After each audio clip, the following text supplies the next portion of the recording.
A parábola do semeador ela está um pouco curta, porque o texto é curto, não é tão longo assim, de formas que eu vou aproveitar a ocasião e também fazer aqui uma rápida abordagem teológica, incluindo também o contexto político, social e geográfico, né? E também com a contextualização e aplicação pessoal, isso que é muito fundamental. Então vamos à nossa parábola do semeador. Essa parábola, inclusive, a escrevi no dia 5 de setembro de 2010, quando já estávamos aqui em Natal, né? Em Natal. Vamos à nossa parábola, a parábola do semeador. As parábolas são parte da linguagem figurada presente nas Escrituras, a Santa Bíblia Sagrada, a palavra do Eterno, que deve ser praticada. Daí o termo parábola significa comparação, pois o Novo Testamento registra com exatidão que Jesus as proferiu com sábia apropriação. Mas falaremos aqui naquela do semeador, uma das mais importantes proferidas pelo Senhor e que foram interpretadas pelo mestre benfeitor. Jesus, saindo de casa, sentou-se à beira-mar. Então veio uma multidão para ao mestre escutar, ficando ao seu redor para o ensino assimilar. Assentada a seu redor era a imensa multidão, por isso Jesus proferiu entrar numa embarcação, onde ali se assentou para ministrar um sermão. Estando o povo reunido, proferiu bem o Senhor muitas parábolas na praia, como a do semeador, que aqui a narraremos com prazer e muito amor. Eis que o semeador saiu então a semear. Assim Jesus começa essa parábola sem par, uma das mais famosas para nossa fé só aumentar. Enquanto ele lançava de Jesus aquela gente que à beira do caminho caiu parte da semente. Daí vieram as aves e as comeram de repente. Em terreno pedregoso uma parte dela caiu, e mesmo não tendo terra, brotando, logo saiu. Daí Jesus continua, pois no ensino investiu. Mas quando saiu o sol, Jesus então assim diz, a plantação se queimou e secou-se sem raiz. Daí o mestre prossegue, pois ensinar sempre quis.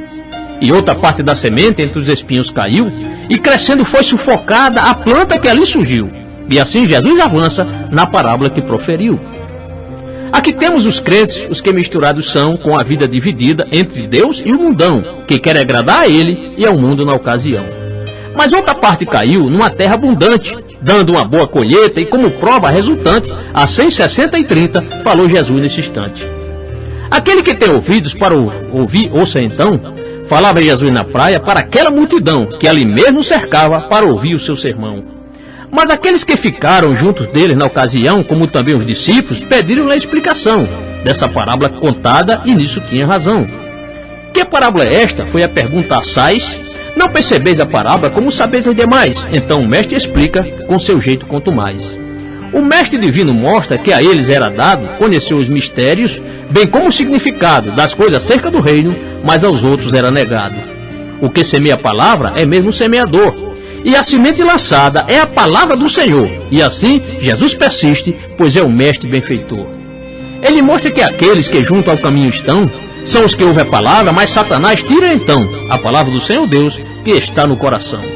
Do mesmo modo, aquele que recebe a semente, semeada em pedregais e de modo bem contente, quando vem a perseguição, procede escandalosamente. Aos que foram semeadas, que entre espinhos estão, são os que ouvem a palavra, e riqueza, cobiça e sedução, sufocaram essa palavra e não dão fruto com perfeição.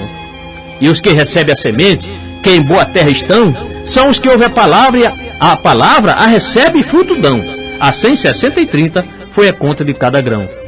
Jesus, do Filho de Deus, o autor da salvação, é o grande semeador na boa evangelização, mas somos semeadores, e isso por extensão. Hoje o bom semeador não perde tempo em discussão, mas lê, estuda e conhece e semeia de montão a boa semente de Deus, sem discutir religião. Um crente semeador não acaba discutindo as suas próprias ideias, mas prega sim difundindo o Evangelho de Cristo, que almas vem corrigindo. Porque aquele que leva a preciosa semente, mesmo andando e chorando, voltará sim e contente, trazendo os molhos consigo, para assim ser um bom crente. E de bônus aqui o Salmo 126, verso 6, que diz: aquele que leva a preciosa semente, andando e chorando, voltará, sem dúvida, com alegria, trazendo consigo os seus molhos.